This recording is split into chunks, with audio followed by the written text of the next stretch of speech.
नमस्कार, प्रभा साक्षी news network और आप सभी का स्वागत है। उच्चतम न्यायालय इस समय अनुच्छेद 370 हटाए जाने के फैसले के खिलाफ दायर की गई याचिकाओं पर रोजाना आधार पर सुनवाई कर रहा है। इस बीच एक ऐसा वाकया सामने आया है जिसने सभी को हैरान कर दिया है। दरअसल नेशनल कॉन्फ्रेंस के नेता मोहम्मद अकबर लोन के पिछले कारनामे उनके सामने आ गए हैं। जम्मू कश्मीर विधानसभा में पाकिस्तान जिंदाबाद का नारा लगाने वाले और पाकिस्तान के हमदर्द के रूप में विख्यात मोहम्मद अकबर लोन को सुप्रीम कोर्ट ने भारत के संविधान के प्रति निष्ठा की शपथ लेते और देश की संप्रभुता को स्वीकार करते हुए एक हलफनामा दाखिल करने को कहा है। न्यायालय ने 2018 में जम्मू कश्मीर विधानसभा में मोहम्मद अकबर लोन द्वारा पाकिस्तान जिंदाबाद का नारा लगाए जाने से पैदा हुए विवाद के बाद यह निर्देश दिया है। इस दौरान वरिष्ठ अधिवक्ता कपिल सिब्बल ने प्रधान न्यायाधीश टी.वाई. चंद्रचूड़ की अगुवाई वाली 5 सदस्यीय पीठ से कहा कि मोहम्मद अकबर लोन मंगलवार तक हलफनामा दाखिल करेंगे। हम आपको बता दें कि मोहम्मद अकबर लोन पूर्ववर्ती जम्मू कश्मीर राज्य को विशेष दर्जा देने वाले अनुच्छेद 370 को निरस्त किए जाने के फैसले को चुनौती देने वाले प्रमुख याचिकाकर्ता हैं। कपिल सिब्बल ने यह भी कहा कि अगर मोहम्मद अकबर लोन यह हलफनामा दाखिल नहीं करते हैं तो वह उनकी पैरवी नहीं करेंगे। वरिष्ठ अधिवक्ता कपिल सिब्बल ने हालांकि कहा कि मोहम्मद अकबर लोन लोकसभा सांसद हैं, वह भारत के नागरिक हैं और उन्होंने संविधान द्वारा अपने पद की शपथ ली है, वह भारत की संप्रभुता को स्वीकार करते हैं।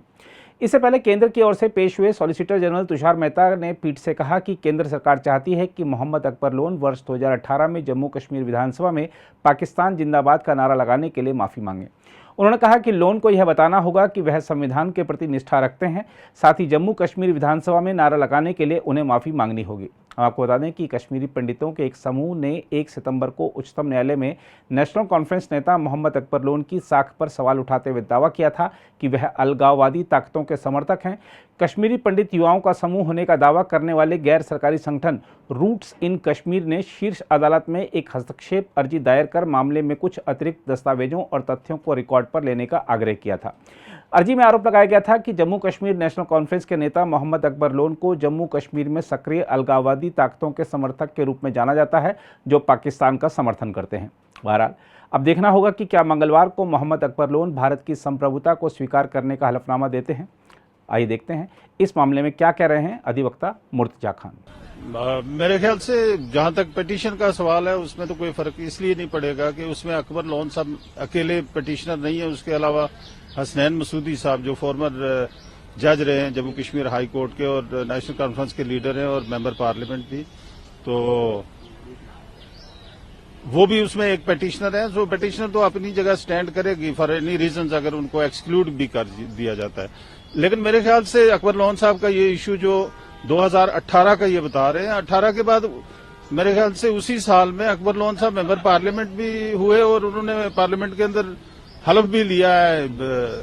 हिंदुस्तान की सालमियत का और इसके कॉन्स्टिट्यूशन का। तो ये गिमिक्स हैं, छोटे मोटे इश्यूज है और कोर्ट ने भी उसको ज्यादा सीरियस तरीके से नहीं लिया। हालांकि हुकूमती वकला ने बड़ा इसको एम्फसाइज करने की कोशिश की, इसको बहुत दूर तक स्ट्रेच करने की कोशिश की, but it was not taken to that level. देखिए ये तो ये भी मैं भी इसको कहूंगा ये भी एक गिमिक है,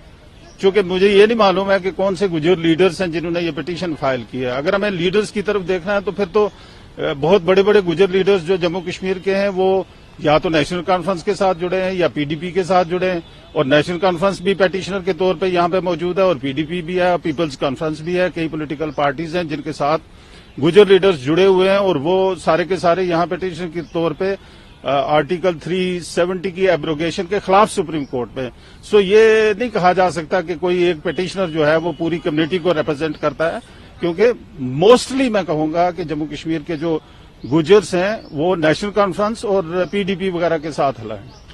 देखिए ये उनका अपना व्यू है, लेकिन जहां तक इस बात का ताल्लुक है कि जम्मू कश्मीर इंटेग्रल पार्ट है इस कंट्री का, इसमें कोई दो राय नहीं है और जम्मू कश्मीर में शायद ही कोई इस तरह का बंदा हो एक्सेप्ट फॉर दो जिनका ये नैरेटिव रहा है कि वो कोई कभी एक नारा लगाता है, कभी राय शुमारी की बात करता रहा, कभी कुछ, but by and large general Jammu Kashmir के लोग इस बात पे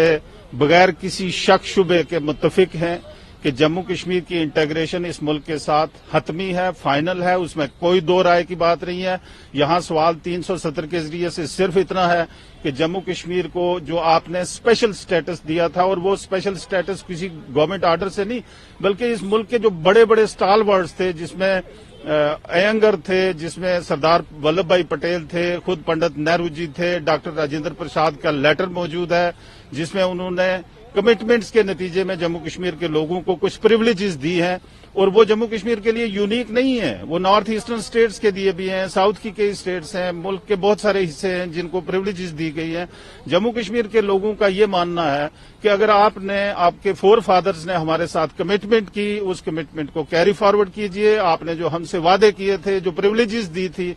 आप वो हमसे न छीनिए, क्योंकि 370 जाने के बाद जो इमीडिएट इसका फॉल आउट है, एक तो लेजिस्लेटिव पावर्स जम्मू कश्मीर की असेंबली की कर्टेल हो जाती है, उसको भी एक तरफ छोड़ दीजिए। इसके नतीजे में 35A जो है वो खत्म हो जाता है, और 35A में कुछ गारंटीज गवर्नमेंट ऑफ इंडिया ने,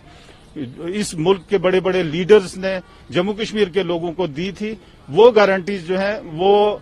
जैसा कि मैंने अर्ज किया, और कई जगहों को भी अगर दी गई हैं, तो फिर क्या वजह है कि जम्मू कश्मीर को उनसे स्ट्रिप ऑफ किया जा रहा है और उसको नंगा करके छोड़ा जा रहा है। तो मेरे ख्याल से ये बेसलेस आर्ग्यूमेंट है। This is an argument for the sake of argument, क्योंकि हमने जो ये ऑब्जर्व किया है कि डिफेंस के पास, हुकूमती वकला के पास वो सब्सटेंस नहीं है उनकी दलीलों में, लिहाजा वो लेफ्ट राइट जो है वो ड्रिबल कर रहे हैं इस इशू को, और ट्रिवियल इश्यूज जो इस कोर्ट के सामने भी नहीं, ये कोई इश्यू नहीं है। ये 35A का अगर इश्यू है तो 35A की कोई 10 पिटीशन इस कोर्ट के सामने पहले से मौजूद है। इस केस में एक्सक्लूसिवली इश्यू ये है कि क्या 370 की जो एब्रोगेशन थी वो ठीक थी या ठीक नहीं थी। लिहाजा कोर्ट ने भी अपना माइंड दे दिया है कि हमने उसी के हद तक कन्फाइन रहना है। ये जो आर्गुमेंट है कि POK के लोग जो आके जम्मू कश्मीर, जो हमारा जम्मू कश्मीर है, इसमें न बस कर जो मुल्क के बाकी हिस्सों में आए उनके पास स्टेट सब्जेक्ट नहीं है, ऐसी बात नहीं है। वो क्लियर प्रोविजन है सेक्शन 6 जम्मू कश्मीर के कॉन्स्टिट्यूशन की कि जो पार्टीशन के टाइम में क्लास 1 या क्लास 2 का सिटीजन था जम्मू कश्मीर का, उसके राइट्स इंटैक्ट हैं। वो चाहे किसी दुनिया के कोने में रहता हो, वो स्टेट का सब्जेक्ट रहेगा। अगर आप भी लेना चाहते हैं देश दुनिया की तमाम जानकारी, तो आज ही सब्सक्राइब करें हमारे चैनल को। साथ ही नीचे दिए बेल आइकन को जरूर दबाएं ताकि हर अपडेट आप तक पहुंच सके।